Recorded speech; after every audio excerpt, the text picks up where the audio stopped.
Nicole es docente de la Escuela de Estudios Generales, es licenciada en Filología Española y posee una maestría en Lingüística por la Universidad de Costa Rica y otra en Lexicografía Hispánica por la Universidad de León, España. Además, estudió corrección lingüística en la Real Academia Española. Bueno, esa ponencia se titula El papel de la lingüística en las humanidades. Bueno, varios lingüistas exponen que el lenguaje es una capacidad meramente humana, pues se ha estudiado el desarrollo evolutivo de estructuras cerebrales que se encargan de las habilidades lingüísticas. Refieren estos autores a la complejidad de sus aristas fonética, gramatical, semántica, pragmática, así como la capacidad comunicativa al poder enunciar, entre otras habilidades, oraciones que nunca han sido pronunciadas, pero están perfectamente construidas, ¿verdad? Se ha visto muchas veces que los animales pueden reproducir hasta cierto punto el lenguaje, sin embargo no pueden producir nuevas estructuras. En cambio, es algo que los humanos sí tenemos esa capacidad, podemos decir cualquier cosa aunque nunca la hayamos escuchado. Curiosamente, muchos de estos aspectos eran abordados desde la filosofía, con Platón como precursor, pero hace poco más de un siglo que nació la lingüística como la entendemos ahora. De ahí que a veces algunas personas olviden la relación de esta área del conocimiento con prácticamente todo lo que está relacionado con nuestro ser. Siguiente, por favor. Escribió Borges: si como dice el griego en el cratilo, el nombre es arquetipo de la cosa, en la letra de rosa está la rosa y todo el Nilo en la palabra Nilo, así igual ahora nombramos la internet, el meme, las tradiciones comunitarias, porque como dice Yadira Calvo, la palabra crea objetos y yo añado identidades. Entonces, la lingüística y el humanismo tienen, y me van a disculpar lo coloquial de la frase, pero tiene todo que ver. Para hablar de aspectos más específicos, voy a dividir esta presentación en lo normativo, lo cognitivo y lo social. En primer lugar, la norma, relacionada más con el a escribir bien o hablar bien, que en realidad es un concepto que ha sido bastante fosilizado y no actualizado. Son posturas que pretenden fijar y limpiar la lengua a pesar de que los tiempos cambian. Por eso actualmente recibe cierto rechazo, porque se considera antiguo y pasado de moda. Algunas personas mantienen la creencia de que la variante española es la ideal, aunque incluso en la nueva gramática de la lengua dice que no es posible presentar el español de un país o de una comunidad como un modelo panhispánico de nuestra lengua. Sin embargo, esta concepción de dinamismo para algunas personas es el acabose, porque si todo es válido, ¿para qué la norma? En este caso, vamos a tomar el concepto de escribir bien como sinónimo de lenguaje claro.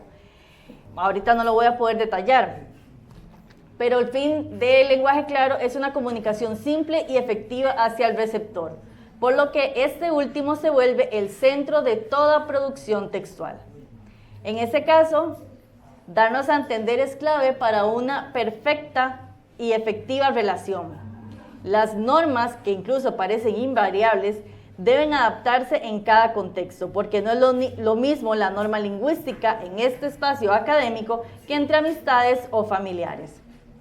De hecho, ahí viene una cita justamente de la nueva gramática que dice que la norma contiene una variable de construcciones las cuales gozan de prestigio social o carecen de él, ¿verdad? Entonces, igual puede ser norma. Yo generalmente a mis estudiantes al inicio del semestre les explico que si sus mamás les preguntan cómo les fue en la semana, ellas no van a esperar que les respondan: estimada madre, me he sentido lleno o llena de regocijo, pues he cumplido satisfactoriamente el objetivo de asistir a todas mis lecciones. De la misma manera, nosotros como docentes no esperamos que nos traten como alguien de su grupo familiar o de amigos. Entonces, ¿qué? A cachete con esos exámenes. En ambos casos, la norma preconcebida, sea formal o coloquial, sea restringido. Las reglas del lenguaje sí es necesario conocerlas y enseñarlas, pero no como una receta aplicable a cualquier situación, sino según los contextos comunicativos. Vamos a lo cognitivo, que voy a centrarme en lo que es la comprensión de lectura, como base para el análisis del discurso, y más aún el análisis crítico del discurso. Gallardo explica que existen 4 niveles. El básico, que responde a la pregunta ¿qué dice esta frase o conjunto de frases? Entonces se comprende el mensaje explícito. el de inspección, que reconoce los procedimientos de la argumentación en cada uno de los textos, el analítico, en el que se capta el sentido de todo el texto, y el comparativo, que está asociado a reconocer la veracidad o la falsedad de la información. Recientemente Óscar Arias renunció al directorio político del Partido Libre Nacional y él aseguró: solo los tiranos se aferran al poder. Y bueno, esta frase, ¿verdad?, tan descarada, pues por supuesto que provocó mi indignación y yo lo expuse en redes sociales. Y entonces una persona me acusó de faltarle el respeto al llamar tirano a un expresidente elegido por el pueblo y no a la fuerza. Fueron en vano mis intenciones de aclarar que no era yo quien llamaba tirano a Óscar Arias, sino él mismo. Y evidentemente arremetió con una falacia ad hominem de que para ser lingüista yo tenía muy poca comprensión de lectura. Si esta persona no podía ver más allá del primer nivel y su único argumento era falaz, será difícil que logre analizar más allá el significado obvio de cada palabra.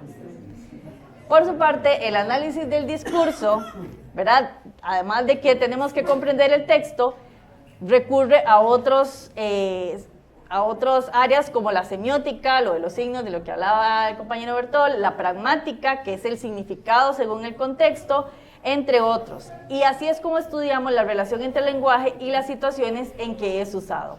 El discurso es un fenómeno social que tiene intenciones, llamado actos de habla por un teórico llamado Austin. Con el discurso nos comprometemos, preguntamos, invitamos, aseveramos, informamos, expresamos un sentimiento, declaramos, entre muchas otras cosas. Este semestre, de hecho, hice un experimento con unos estudiantes y antes de iniciar el tema de los discursos, les dije: vieras que ayer compré pan. E inicié la clase como si nada. Después de varios segundos y cuchicheos entre los estudiantes, alguno me preguntó si había llevado el pan para compartir. Otro aseguró que si yo hubiera avisado, hubiera llevado el café. Otros dijeron: no, tiene que ver con el tema. Pero muchos no entendieron qué tenía que ver esto con la clase.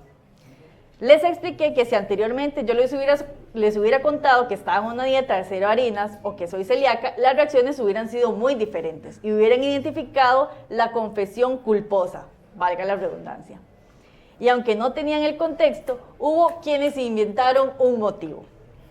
Porque las frases no se dicen solo por decirlas. Siempre habrá una motivación social.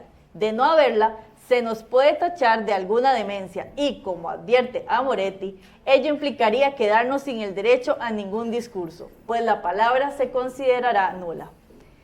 Ya después tenemos el análisis crítico del discurso, que se enfoca en las ideologías de cada discurso, por lo que analiza lo social desde una postura política específica fundamentada en la autocrítica.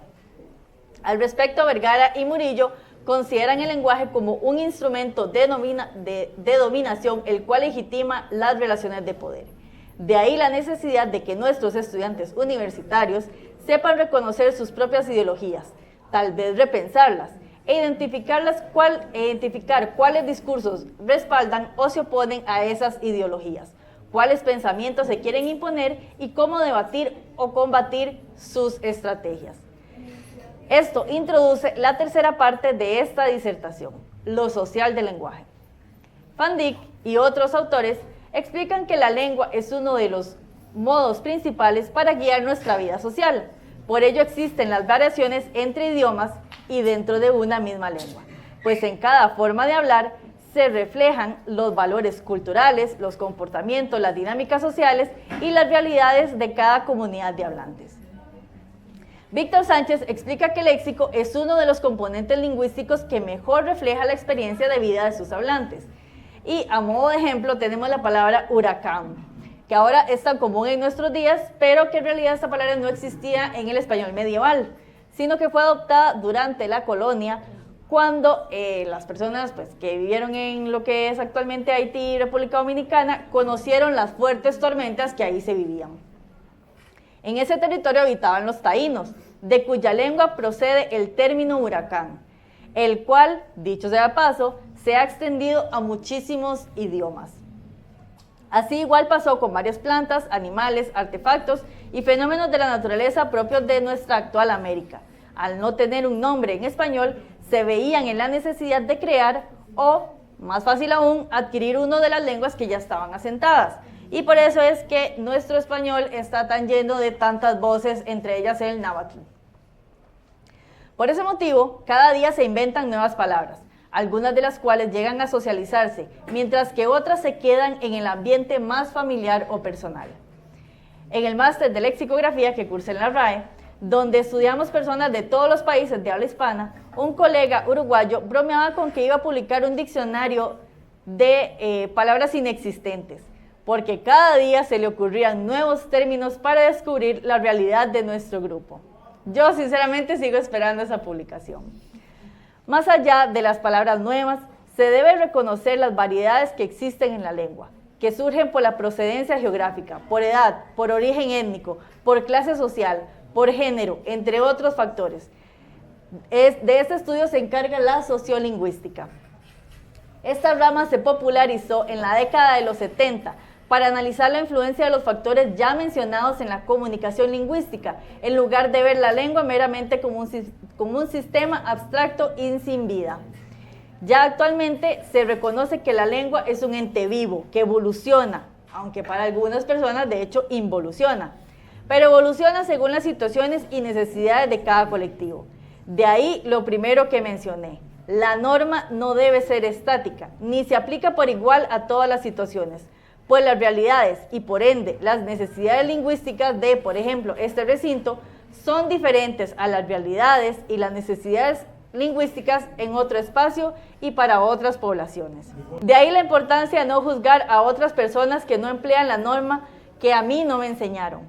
No se equivoquen, eso sí, en especial el público estudiantil, con que esta profesora aseguró que la norma no importa y podemos escribir o hablar como sea. Me refiero a que las reglas de la academia se respetan en la academia, según la estructura formal de cada curso, y no hay que extrapolarlas a otros ambientes donde no se requiera, aunque siempre será importante tener en cuenta que en cualquier lugar y ante cualquier persona, como la lengua es social, debo darme a entender adecuadamente. Gracias.